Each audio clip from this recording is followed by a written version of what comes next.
क्रांती news, आवाज सर्वसामान्यांचा। त्र्यंबकेश्वर तालुक्यात वादळी वाऱ्यासह अवकाळी पावसामुळे अनेक ठिकाणी घरांची पडझड।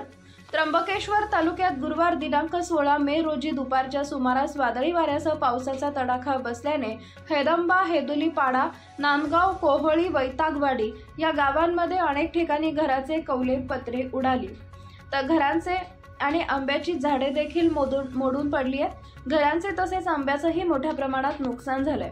अवकाळी पावसाने जोरदार हजेरी लावल्याने नागरिकांची धावपळ उडाली होती। अवकाळी पावसामुळे शेतकऱ्यांचे झालेले नुकसान तात्काळ पंचनामे करून शासनाकडून मदत मिळावी अशी अखिल भारतीय आदिवासी विकास परिषदेचे नाशिक जिल्हा युवा लोकसभा अध्यक्ष जयवंत हगोटे यांनी मागणी केली आहे। महाराष्ट्र क्रांती न्यूज साठी प्रतिनिधी जयवंत हगोटे, त्र्यंबकेश्वर।